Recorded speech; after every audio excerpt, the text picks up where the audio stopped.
Thank you for tuning into the GSMC Soccer Podcast brought to you by the GSMC Sports Network. We have a great show for you today. We will be covering the U.S. men's Olympic team getting smashed in the quarterfinals by Morocco. We'll preview the men's Olympic soccer quarterfinals. We'll discuss Osimhen and whether or not he is the man to change the fortunes at Chelsea. We'll discuss the men's Olympic soccer semifinals. We'll preview those two games because today will be the last show since the semifinals. That'll be happening on Monday. And then make sure you stick around for the end of the show where I'll be giving you my thoughts on some of the top headlines going on in the soccer world. Before we start off, I'd like to ask that you like and follow the show. Also, we get a number of questions that come in during the show. So to ensure that your questions get read on the air, I ask that you please use the tips and donations link at gsmcpodcast.net with your questions. This puts your questions at the top of the list so that I can see it, and also really helps grow the show. So again, the link, as you can see right here, is gsmcpodcast.net.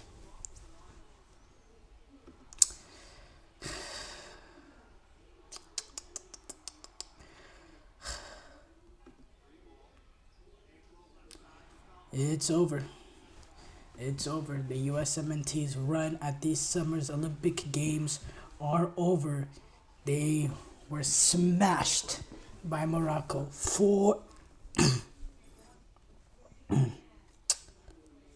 Just I feel like my chest is pounding saying this. 4-0 to Morocco. And I'm not trying to act like this is with disrespect to Morocco. This is a Moroccan team that's done extremely well in terms of the rise and in terms of the development of football in this country, with this team going from what they did in 2022, reaching the semifinal, now reaching another semifinal, this time in the Olympic Games. This is a team that's turning into a proper footballing nation. I'm not going to disrespect Morocco,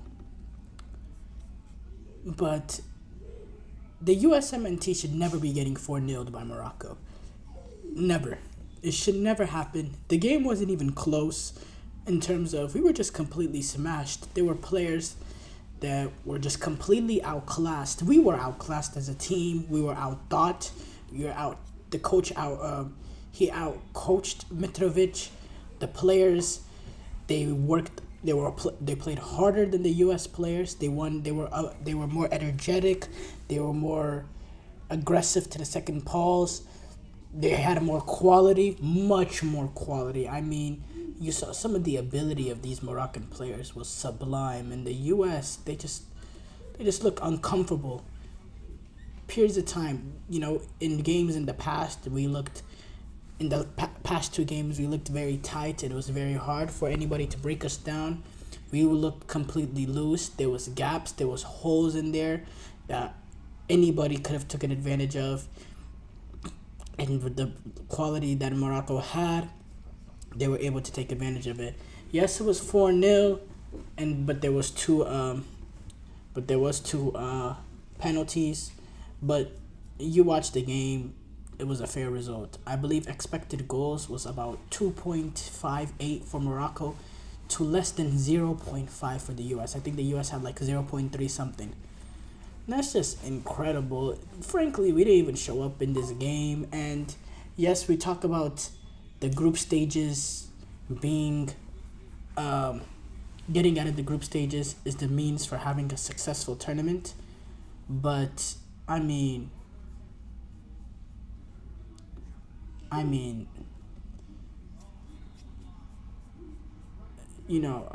maybe we have to rethink that after what we saw.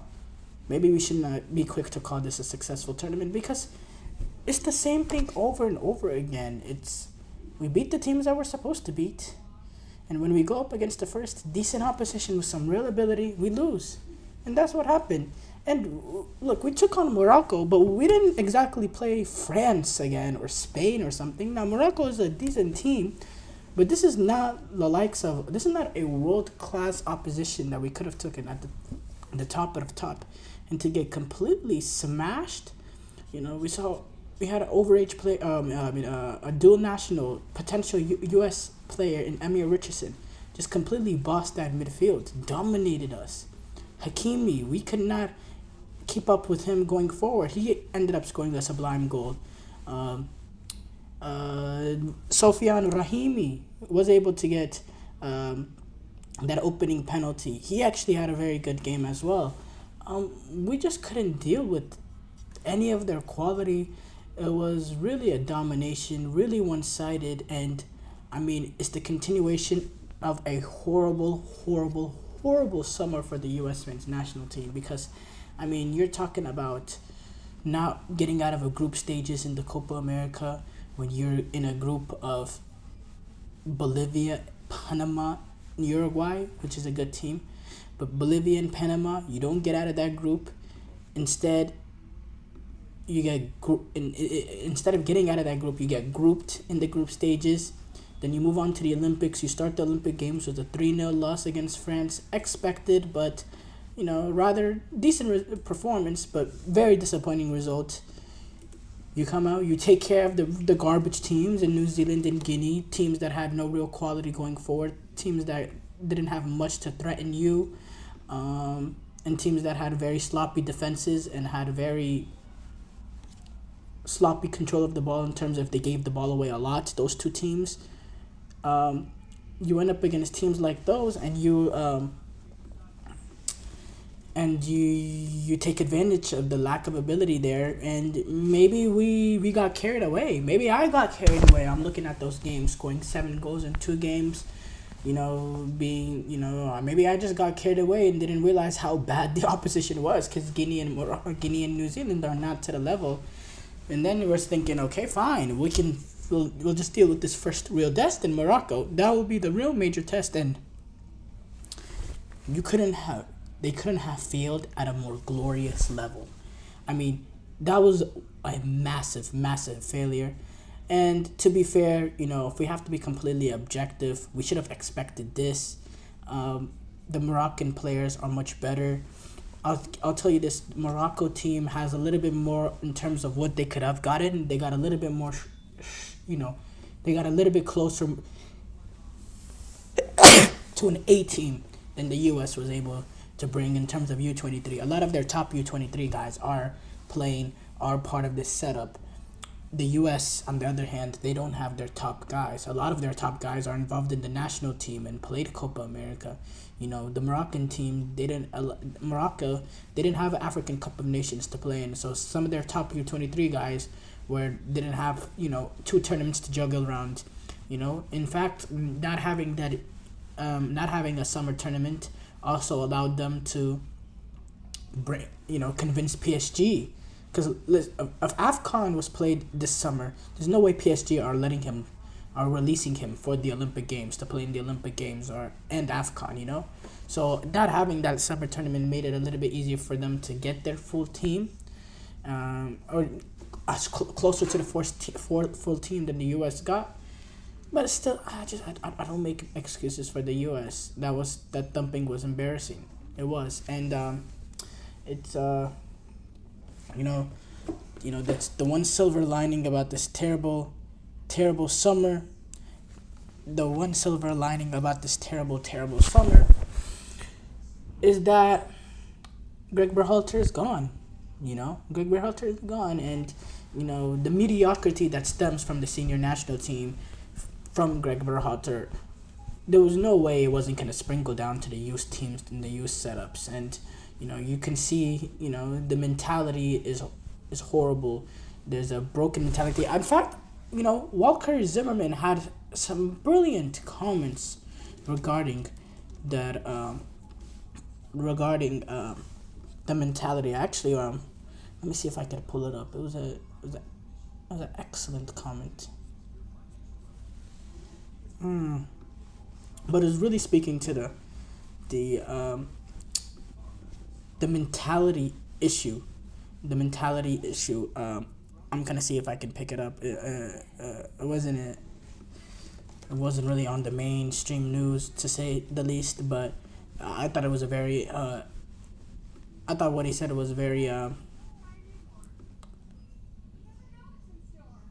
was very factual. There is a mentality problem, and I think it does spring from the senior team, and it sprinkles through the youth ranks. And I saw a lot of comments on Twitter with Berhalter fans. Because there's always the Berhalter supporters. They're like, "Oh, so is this Berhalter's fault?" Yeah, it is. Yeah, it is. He had a say in some of these players being here too. By the way, he had a say in the roster. Mitrovic talks about that all the time, especially before the tournament. But yes, I found these comments. So Zimmerman came out after the game saying, players feel like just because we're whoever you are that you can just get called in. That stuff pisses me off. I think guys need to every time they put on a jersey. I don't care how talented you are. You want to play with pride. I think we have the characters to do it, but we don't always do it.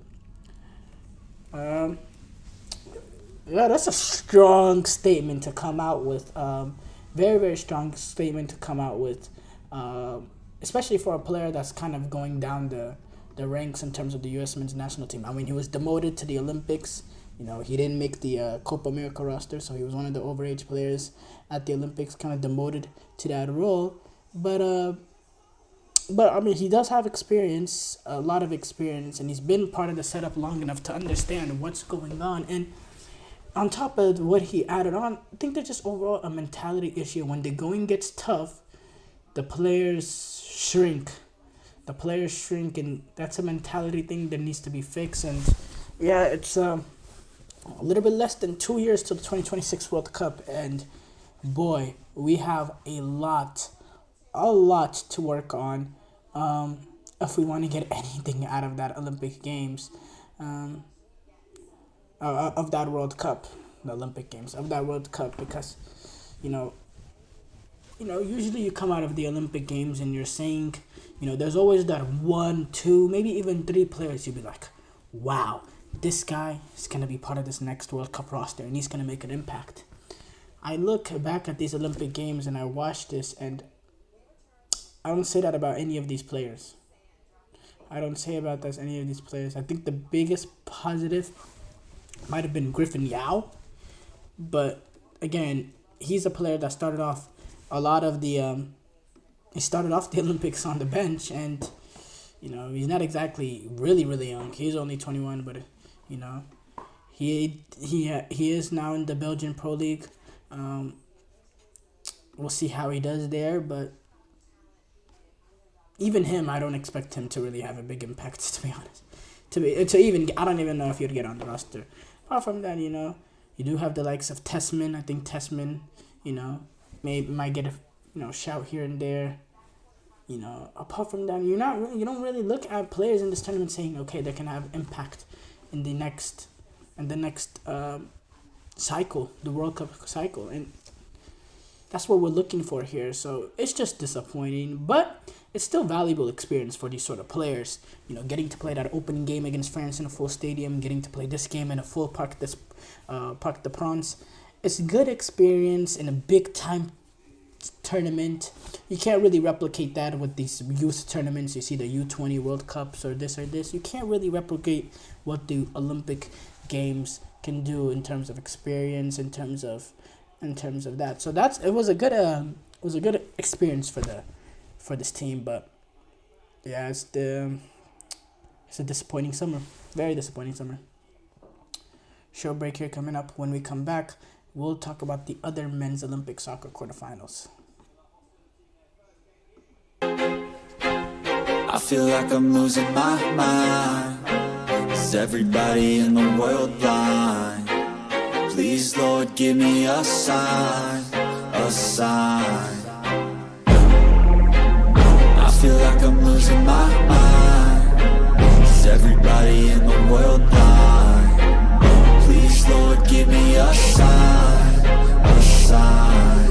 I wanna be the greatest. Everybody on the fake shit. I look around and feel like everybody is the fakest. I make this every day and I'm impatient, hoping one day I blow up from the basement. Statement, the top is so vacant. I don't hear shit that I think is amazing. Waiting for my day when I'm playing sold out shows for 1,000 faces. Hey, give me that crown, get in my way and to be put down. It ain't your place, all this my town. If I want that shit, then I'll get it right now.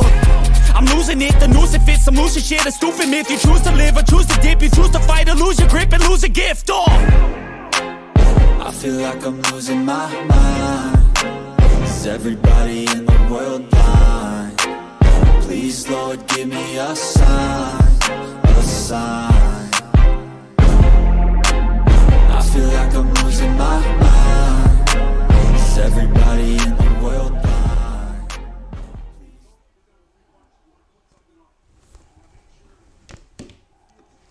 Welcome back to the GSMC Soccer Podcast. Before the break, we discussed the U.S. men's Olympic soccer team getting smashed in the quarterfinals by Morocco.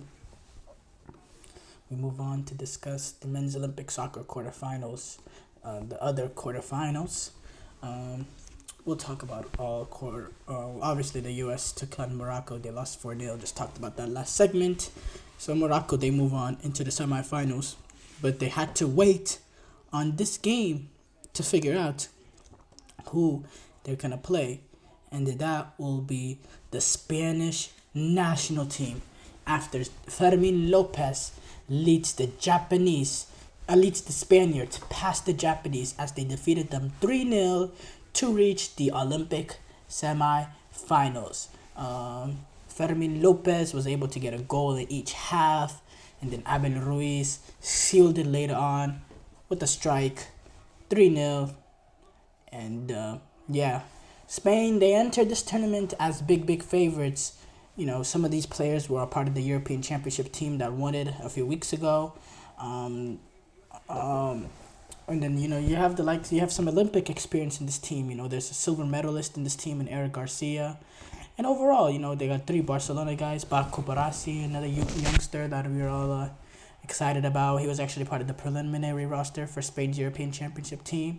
So you had Paco Barassi, you had Fermin Lopez, who's like the big star of this team, the Barcelona man. And Spain, they entered this tournament as the favorites, but there was doubts after they were not able to win the group since when they lost to Egypt, despite the fact that they did mix and match, sort of, rested a few of their players. While Japan, on the other hand, they were hot this tournament. They started off with a 5-0 win. Then they got 2 late wins. They played some excellent attacking football, some real flair amongst the team like the Japanese always did. But they couldn't get past the Spaniards. It was Fermin Lopez that scored in the 11th minute with a left-footed shot. And then he got another goal in the 73rd, and then Ruiz capped it off with the goal in the 86th. Japan, they actually had a goal scored in the first half that was disallowed by VAR.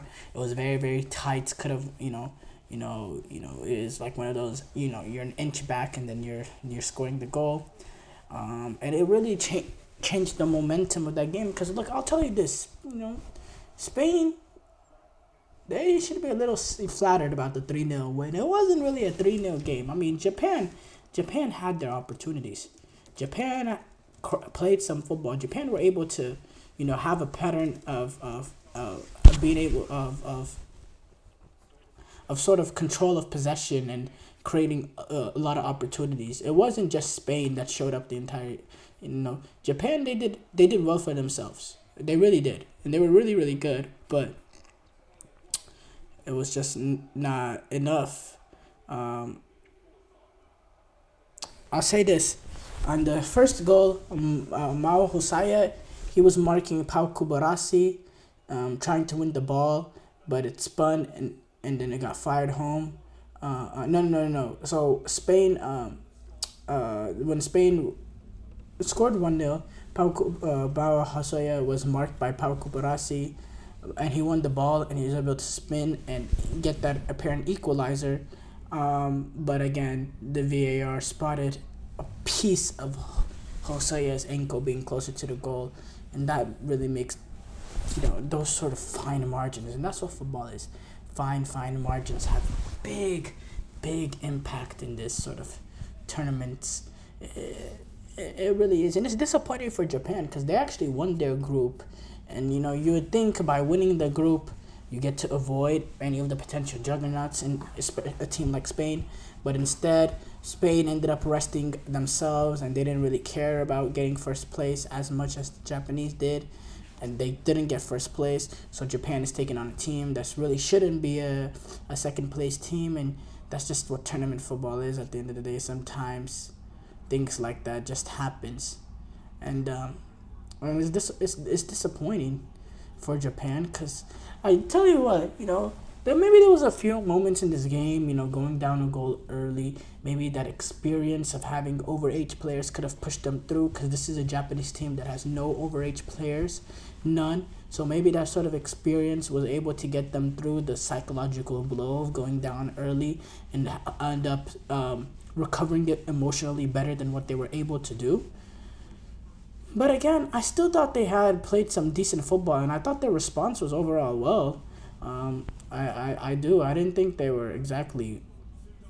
I don't think they were exactly bad, in terms of how they were able to respond. They just couldn't get the ball into the back of the net, and sometimes it's just that kind of game. Sometimes you can't get the ball in the back of the net. It happens, and when Japan didn't take advantage of their opportunities, the Spaniards did. You look at the stats.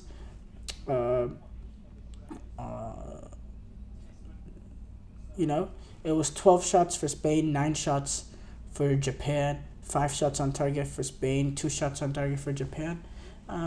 It wasn't really a domination by here or there. I do think 3-0 was a little not reflecting of the game we saw, but Spain were the better team. Spain showed the more quality. That goal, that strike from outside the box, that's a brilliant goal. Brilliant goal. But yeah, Spain, they're gonna move on to take on Morocco. We'll talk about that later on in one of the later segments. We have to move on to the next semifinal or quarterfinal, which was Egypt taking on Paraguay. Egypt was able to defeat Paraguay in penalties to reach the semifinals after not being able to reach the semifinals in the last 3 quarterfinals that they played. They kind of had a curse of quarterfinals at the Olympic Games, and we thought that's how it was going to go after Paraguay was able to take the lead in the 71st minute with Diego Gomez getting the goal, and we thought, oh, here we go again, another Egyptian quarterfinal loss at the Olympic Games. Couldn't get over that line, but just as we thought, Egypt was going home. In the 88th minute, Adel, who's had a brilliant tournament, and one of the better youngsters, one of the more tidy sort of players that Egypt has developed over that came up the ranks of Egypt, the 23-year-old, was able to get the goal in the 88th minute, a header to send the game into extra time, and then it's so disappointing from then on, for Paraguay, being a few minutes away from, reaching the semifinal of the Olympic Games to losing in a penalty shootout. Ibrahim Adel, the player that sent the game into extra time, was able to get the final penalty kick and seal that semifinal appearance for Egypt. Yeah, it's really disappointing for Paraguay, really sad for Paraguay, because, again, Paraguay, they did really good for themselves, being able to recover emotionally from that 5-0 loss that they suffered in the opening game of the Olympic Games. I mean, that requires some real mentality. You suffer a 5-0 loss early in the Olympic Games, and you come back to win your next 2 games and to put yourself in a position to play a game in the quarterfinal, and then you end up getting the lead later on in the quarterfinal, and you're minutes away from moving to the semifinal, and that happens. It's disappointing. It's really, really disappointing. But yeah, last semifinal coming up, the semifinal everyone wants to talk about. Argentina versus France. Argentina versus France. Rematch of the last summer World Cup. And, there's a lot of tension with what happened at the last World Cup, the celebrations post-game from Emiliano Martinez. And then at this Copa America, after winning it, the derogatory chants that was portrayed on Enzo Fernandez's live, and that really got these French players up for it. And yeah, now France were able to get the win. It was a great football game, really great football game, end to end, very competitive. A good sense of attacking display from both teams. Both teams really not being afraid to go at it. Even France, when they were up a goal, they were really trying to get that second in transition. It was an end-to-end exciting game, but it turned out that an early dagger from Jean-Philippe Mateta, which was an absolutely brilliant header.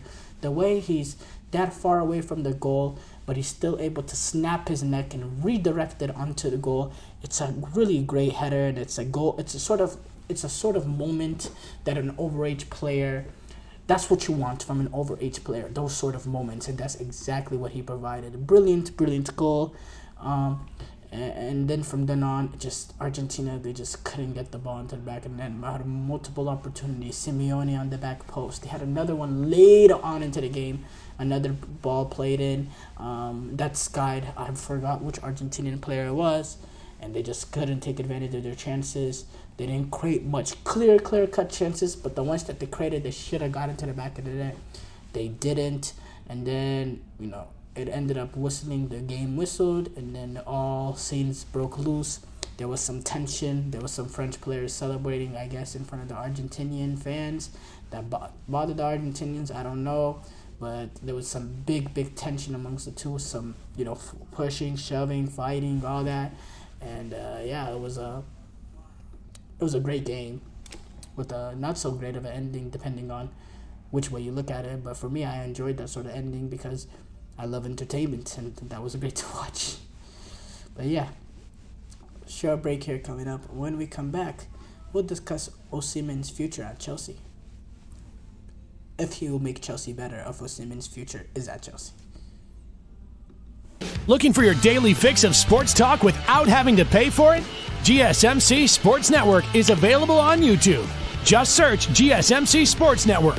Get your fix of daily sports talk shows on YouTube, absolutely free.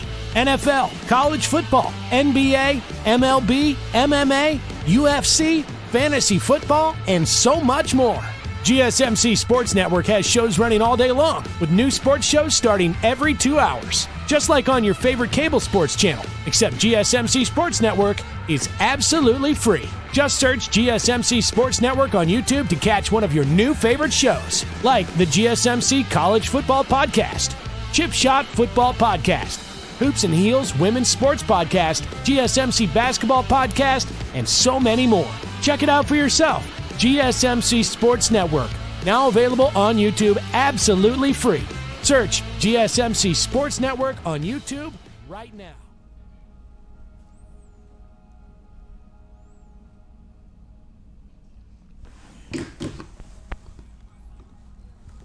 Welcome back to the GSMC Soccer Podcast.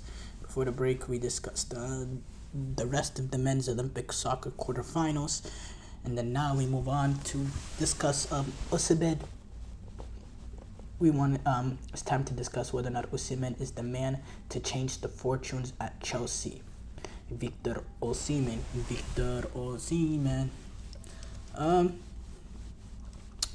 The rumors have been starting to ramp up again over the last few days. There was a long period throughout the start of the summer transfer window and the Euros and all that Osimhen was not really in the transfer radar. Things started quieting upon him. But now it seems like, it's starting to ramp up again. You see reports saying that Arsenal and PSG are actually also, join the battle, or PSG's been in there, but Arsenal, they want to join in the battle to sign Osimhen. It's just, it's really interesting developments. I think getting Osimhen is going to be tricky for any club just because of Napoli's nature. Napoli's not really a team that's willing to sell their players. Well, they are willing to sell, but they don't get played. They've never been played. You saw how long that they were able to keep Koulibaly despite the countless amount of teams that wanted the, because Koulibaly, he was quality. He was class for Napoli. He was absolutely brilliant for Napoli, and he was a real talent. And there was teams that were coming in for him over and over again. But he was able, or not him, but Napoli were able to hang on. They were able to hang on for dear life. And I'm not saying that's what's going to happen here with Osimhen. I know it's a little bit of a different setup right now where we are at Napoli than those times with Koulibaly. I think the president is different. But still similar in terms of, you remember what happened was Kvaratskhelia during the Euros, the back and forth between Napoli and him, or Napoli and his representatives. This is not a Napoli team that's going to get played. They're going to get everything that they value, that they believe Osimhen is. They're going to get all the value out of him. You're not going to be able to, finesse Napoli. It's not going to happen. But, Chelsea, they have this thing where they can, they could offer some players as well, including Lukaku, who happens to be someone that Antonio Conte would fancy. Lukaku has played some of his best seasons under Antonio Conte.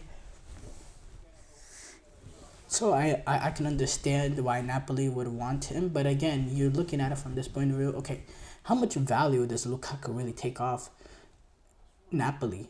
Osimhen, like 15 million maybe? Like, I don't see much more than that. Osimhen is, Lukaku, it's clear, like, Chelsea have no leverage when it comes to Lukaku. It's clear that for all sides, they want him gone. Lukaku will never want to play for Chelsea again. Chelsea would never want to employ him ever again. Chelsea don't have the leverage to try to negotiate with Napoli regarding Lukaku. The value for him is a fixed value, and that's whatever they deem, whether it is 10 million or 15 million. My point is, it's not like he's going to take much out of Osimhen's valuation. So I don't know what if that really will have a big impact for Napoli, and whether or not, in terms of who they like to send Osimhen to. Whether it would be Chelsea or Arsenal, I'm not gonna lie, we can forget about it. I don't think they're gonna be in that deal. I don't think they're gonna have the financial will to go after Osimhen. When you look at the fact that they've already signed the likes of Calafiori, they're looking at revitalizing the defense. They have a hole at the striker. Don't get me wrong, but I don't think that's a player that Mikel Arteta is gonna fancy. Let me change that. He's gonna fancy him, but not at the value that is gonna be required to be able to sign a player like Victor Osimhen. I don't think that's gonna be possible for Arsenal. And then PSG is another interesting one, but I feel like Osimhen, he would want to go to Chelsea, with Chelsea's African history in terms of players, or Nigerian history in terms of players like Victor Moses, Jonabi Mikel. I'm sure Osimhen grew up as a Chelsea fan, so as did a lot of Nigerians are growing up because of that Nigerian players that played at Chelsea. And also, Osimhen, he's talked about in the past wanting to play in the Premier League. I think his style of play fits the Premier League in terms of his nature, his ability, his box ability. I think that's perfect in the Premier League. Physicality, pace, he has it. He also has technical ability as well. And as far as Chelsea, can he change the fortunes at Chelsea? I think Chelsea are sort of big time player away from really being able to compete at the highest levels. Kind of like what Liverpool were able to do when they brought on Luis Suarez. If he can get that goal differential or goal scorer, someone that can come in and give you 25, 30 goals, that can take advantage per season, and that can take advantage of all the chances that Chelsea are able to create for their leading man, because they are able to generate a lot of opportunities. They just haven't had strikers in the past that's been able to be clinical. I don't think we're going to have that issue with Victor Osimhen. I think he's a very, very clinical player. And I think, yes, he's a player that sometimes can go on slumps, but he doesn't get too low emotionally. And he's someone that has a good control of his emotions and confidence. And is not going to crack in the pressure of playing in the Premier League with the English media and all that. But, yeah, can he change the fortunes of Chelsea? You never, one player could sometimes make the difference, especially with a team like Chelsea, whenever it's clear with the amount of chances that they create and how clinical their previous nines have not been. Sometimes it's clear like that sort of player could really, really make the difference, Victor Osimhen. Extremely make the difference. And I think that's a sort of player that can really change life for Chelsea. I really think so. If he can come in, he'll be able to get 25, 30 goals with the amount of chances that we create. There's going to be games that he bails us out and gets a point, maybe even, gets 3 points, steals it at the end. We're going to have games like that. He's going to make a big, big difference in terms of point differential. And there was already a sense of positivity, through the end of last season. So I think if they are able to get him in, I think that'll be a big, big impact. Whether or not they are, though, that's a whole different question. Short break here coming up. When we come back, we will be previewing the men's Olympic soccer semifinals.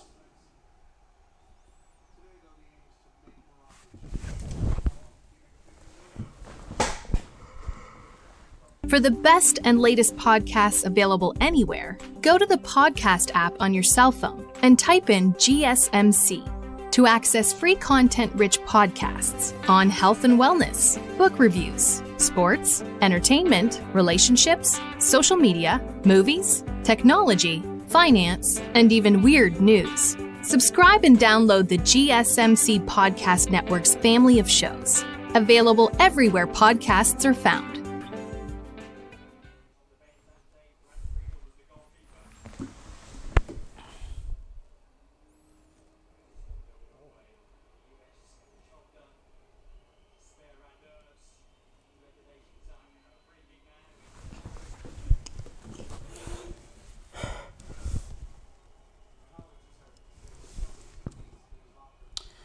Before the break, we discussed whether or not Osimhen is the man to change the fortunes at Chelsea. We move on to preview the men's Olympic semi-final matchups. Two fascinating semi-final matchups, actually, and the fact that, we're getting Europe versus Africa in both semi-finals, which is a little bit disappointing for South America. The fact that even the last World Cup was won for South America. But these Olympic Games, no South American teams were able to reach the semifinals. South America happens to be, happens to take this sort of Olympic Games very, very seriously. So it is disappointing for the Football Federation not to have a single team in the semifinal. Great for Africa. You get to have Morocco and Egypt, two North African sides at these Olympic Games reaching the semifinals. Great for Africa. I have to say, Morocco and Egypt both should be very, very proud of them, proud of what they've been able to accomplish at these European Championships, at these Olympic Games. They've been both phenomenal. And they've, especially Morocco, played some free-flowing attacking football. Egypt, they've gotten fortunate in some games, but they've also played some good football in stretches, and they've shown some of their players have real tidy and have some real ability. So for me, there's no real I'm a little surprised that Egypt was able to get here, but Egypt is a team with some real quality. I mean, they played really here, and Egypt also has a good history in terms of playing at the Olympic Games. In 2016 or 2012, they reached the quarters. In 2021, they reached the quarters. I believe and then this time around, they have also reached the quarters. This is the first time though, in a while that they've been able to get past these quarterfinals and reach the semifinal stage. But Morocco and Egypt, they find themselves in a position that, both of them are one win in these two games. Both Morocco and Egypt, they're one win in these two games away from, medaling at the Olympic Games. That's a great accomplishment for these teams. One of these two teams being a game away from medaling at these Olympic Games. We're going to have an African team medal at the Olympics. That's very impressive. I believe in 2016, Nigeria was able to medal. And then before that, I think it's been a really, really long time before that. So it's a great accomplishment for these teams. One of these two teams will medal. One of these two teams. Now, there's a good chance that both of these teams might even medal, depending on what happens in the semifinals.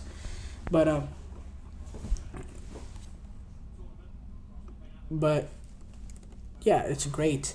But now going back to these individual matchups, France taking on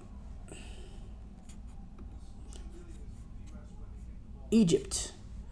That will be an interesting game. I think France are obviously the favorites, the big favorites, have the much better team in this game, and all the pressure is going to be on them. All the pressure is going to be on them because they're big favorites. They're the home team at these Olympic Games. Huge pressure on the manager, huge pressure on the players, and I think Egypt will thrive under that sort of not having any sort of expectations, and all the expectations being towards the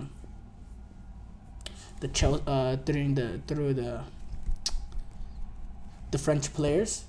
But Egypt, they're gonna have to be compact. They're gonna have to close the space down. They're gonna have to be very clever in terms of pick and choose your opportunities to try to threaten France in the counter. You don't want to leave yourself open with the likes of Lacazette and Jean-Philippe Mateta coming the other way. You don't want to leave yourself too open because, again, these are some really, really good players. Really, really good players that Morocco, that France has. Lacazette, Jean-Philippe Mateta, Michael Olise, even they have some brilliant players on the bench that haven't had any impact so far on this tournament. A guy like Ryan Cherki. These are some brilliant players that are involved, and I think they can be deadly. I really do. I think they can be very, very deadly. France in transition, they have the ability to do that. You saw what they were able to do today when they took on when they took on Argentina. They played end-to-end attacking football. They were, even when they were up 0 later on, they weren't settling for the 1-0 win. They kept going at it. They kept willing to attack, and they played with a sense of courage and bravery. But Egypt, they also have that never die attitude in terms of, starting off the Olympic Games with a disappointing draw to Dominican, quickly recovering that to win your 2 games, and then in this game against Paraguay, going down a goal late into the game, and to have the resilience to fight back despite going down very late in the game, and to get that equalizer in the final moments, and to hang on, and to get to penalty shootouts, and to be able to take advantage of the opportunity and win the penalty shootout. It's a massive achievement for the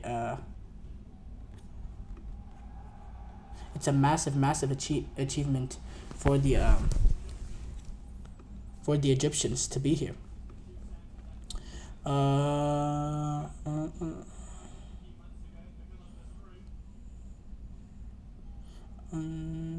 This game will be played on Monday, obviously. Thierry Henry, he desperately wants to, get this Olympic gold on home soil. It's a way to, take his managerial career off to the next level.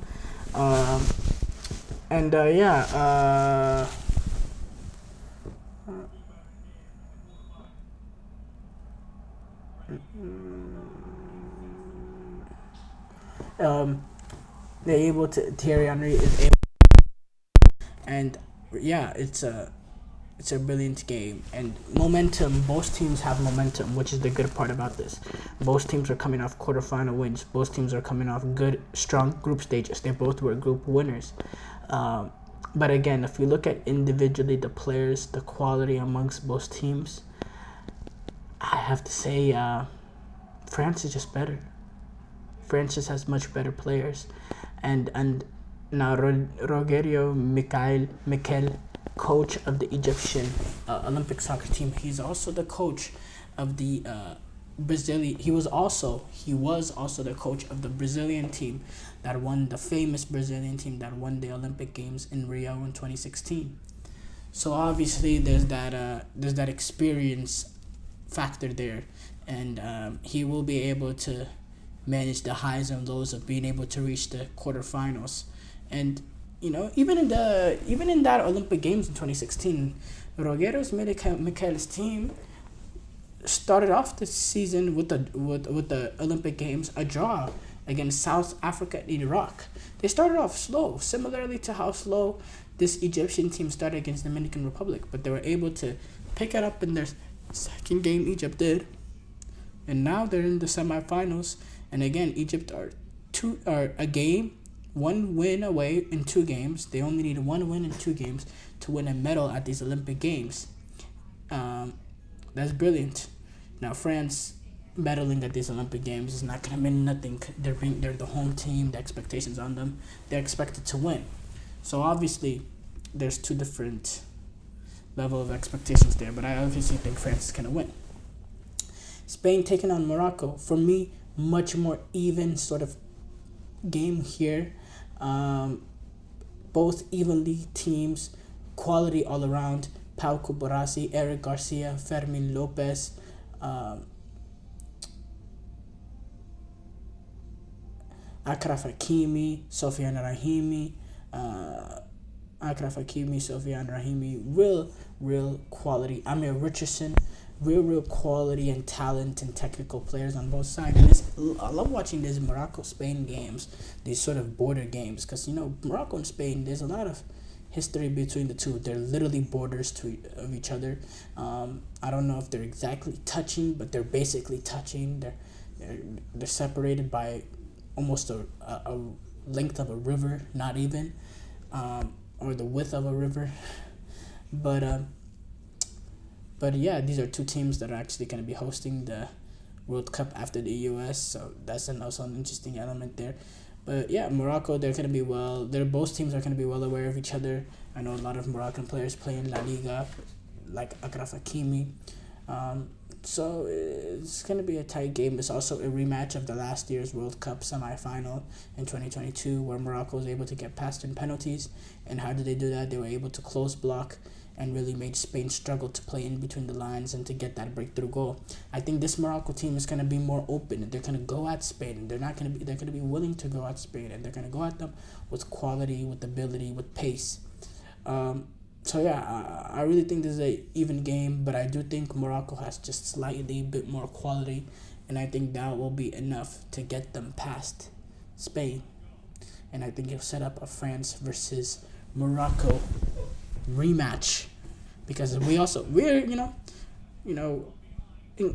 that happens, we've gotten a lot of rematches from that previous World Cup. The World Cup final happened. Morocco-Spain is happening on Monday, and then potentially we might get a Morocco-France final, which was the previous World Cup semifinal. That's brilliant. We love seeing these sort of rematches, because the more matchups this happens, the more it turns into a rivalry. And I think international rivalries are not as fierce as what they once were, and I love for them to get back to that sort of level of being as fierce as they are, because it makes them more competitive and makes them more appealing to watch. Short break here coming up. When we come back, we'll react to some of the top headlines going on in the soccer world.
before the break.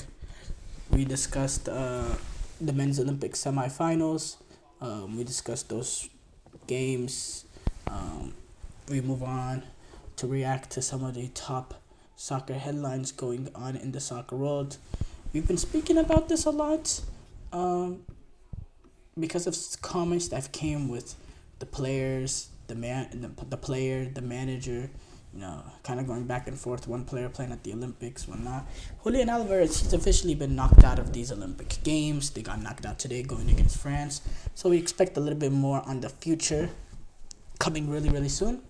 But Atletico Madrid, they have shown a sign of some optimism regarding the signing of Julian Alvarez.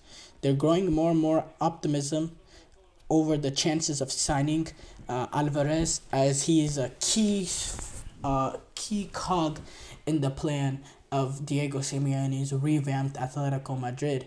In the last hours or so, Atletico has made some significant progress in terms of dealing with Julian Alvarez's agents, and it seems that they are very, very confident that he is willing to join Atletico Madrid, which could make any sort of deal between Atletico and Man City more convenient for Atletico Madrid to get done. The agreement is gonna, probably be a 5-year deal that could reach around 60 million euros. And Man City, they're willing to negotiate a deal for this sort of for Julian Alvarez. But this is a player that Simeone really, really wants. And I think Atletico Madrid, they're going to be willing to spend more money than what they were willing to spend for transfers because of how much Diego Simeone wants him. Keep in mind, this is a fellow countryman. And this is Julian Alvarez that gives you so much. He can play many different positions throughout the front line. Can play attacking midfield, can play throughout the front three. Is really a fluid sort of player that can interchange and make can interchange from striker to winger and make a team much more fluid, much more decisive. He can get goals. He can create for others. He can create for himself. He's technically very, very gifted. He has pace too. He's just an all-around player. And when I think of all-around players, especially those sort of natures of players, I think of a guy like Antonio Griezmann, who's played some of his best football in his career under Diego Simeone. I think Simeone looks at him as the perfect replacement for Griezmann, a guy that gives you a little bit something different than when Griezmann's have, because I think he has more straight vertical pace going in behind than Griezmann, and I think he gives you a little bit different element, but there's still huge quality there, and that's not to be messed with. So I do think that's gonna be a big deal. Man United, they have really stepped up their interest in De Ligt and Mazraoui for that instance. Sources say De Ligt and Mazraoui, they're both available to leave Bayern Munich this summer. The club has sort of made that clear. These are players that have the permission to seek other clubs, and both these players will be available. We saw Mazraoui getting linked with other clubs. De Ligt not so much. It's been mostly United, especially with the developments around how much Braithwaite is actually going to cost in terms of transfer value. This is the day and age of English football market, and you also have to look at it from the perspective that United have suffered injuries. They've suffered injuries to Højlund, Lenny Yoro, which is the big one. And, signing Mazraoui, he gives you depth at the right back position. He gives you a valuable piece at the right back position, someone with real ability going forward. Very opposite of Wan-Bissaka in terms of there's not that much ability going forward. I think you get that with Mazraoui, but Mazraoui is not entering in great form at the same time. And then you have the likes of De Ligt, who, yes, he gives you that. He gives you depth and he gives you real ability at the center back position. But is that someone that will change their reins? And with Højlund being out, I think what they really need is a number 9, because Højlund is really that guy that can only play through the only one that can really play through the middle game in, game out. Marcus Rashford, he's shown that ability in the past, but it's something that he's been a little bit more reluctant to do. He likes to prefer coming off the left side, being able to cut into his right, and that's where he's been most deadly. But he could be a number 9, but you don't have much depth up there, behind Højlund with him getting injured. I thought getting a number 9, at least someone that can, be on the bench for Rashford, someone that at least has the number 9 sort of build out of, that number 9 sort of build. But it seems like United are more interested in other positions. And it's a make or break year for Manchester United. And it's also interesting what they're doing with Amrabat. So it seems like Amrabat is very clear to him he's going to be a United player. United are going to sign pay off the remaining fee to get him on a permanent basis. But if that was the case, why is Amrabat even back in Italy right now in preseason for his club team? Why wouldn't United just get that deal done right away, right after the season, like a competent club would do? And instead they have Amrabat kind of waiting by the phone like a kid. Is it done yet? Is it done yet? Is it done yet? Why even allow him to go back to Italy for preseason? Why not? You don't get this done right away. It's another confusing thing, and I don't want to hear, they had to do their review to determine whether or not Ten Hag, blah, blah, blah. I'm tired of the excuses when it comes to this team. I really am. It's one excuse after another, and none of these excuses are valid in my opinion. None of these excuses. Dovbyk, he has called Girona a small club or small team as he was able to join Roma. Now he's joined Roma. Artem Dovbyk, who's coming off an amazing season playing with Girona this season. The 27-year-old was able to get 24 goals and 8 assists for Girona this past season. And he came out, he said last season was fantastic for me, but the time had to come to take a step forward.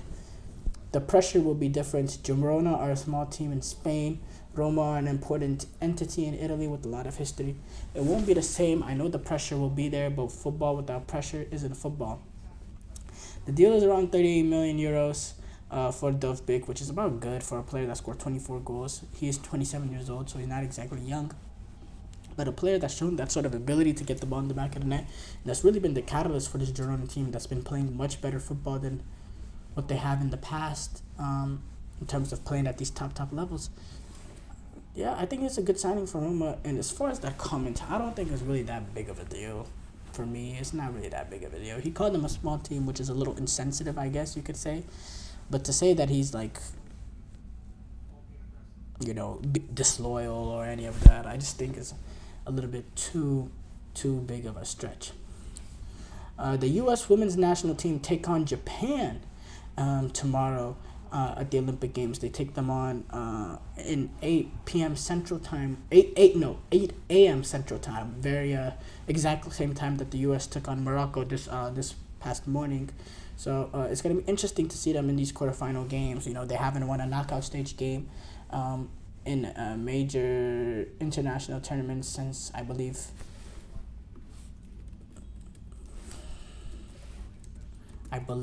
it's the 2021 Olympics women's football tournament. I don't know. Were they able to reach the semifinals of that tournament? I know they got knocked out, but I forgot who they got knocked out against.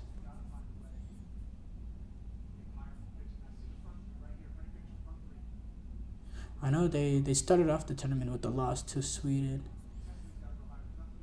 They were able to win their the quarterfinal game, and they lost to Canada in the semifinals at the last Olympic Games, and that's the last time they played a knockout stage games at the won a knockout stage game at the Olympic Games.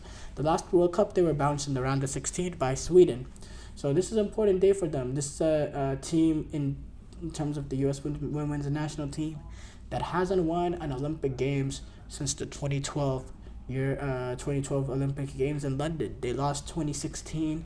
And I believe the quarterfinals to Sweden, I believe. In 2021, they lost to the semifinals. against Canada. They actually ended up getting the bronze medal. And then this year, they have a chance with Emma Hayes. They're playing really, really good football. It's really changed how we look at but how the U.S. women's national team has been over the past year or so. So yeah, it's gonna be fascinating to see how they perform tomorrow. Thank you guys for tuning in to the GSMC Soccer Podcast presented by the GSMC Sports Network. Your support means a lot to us, so please remember to subscribe to the show and leave a positive review. It really does make a difference. We also invite you to follow us on Facebook, Twitter, TikTok, and Instagram for more content and updates. Thank you once again, and have a wonderful, wonderful day.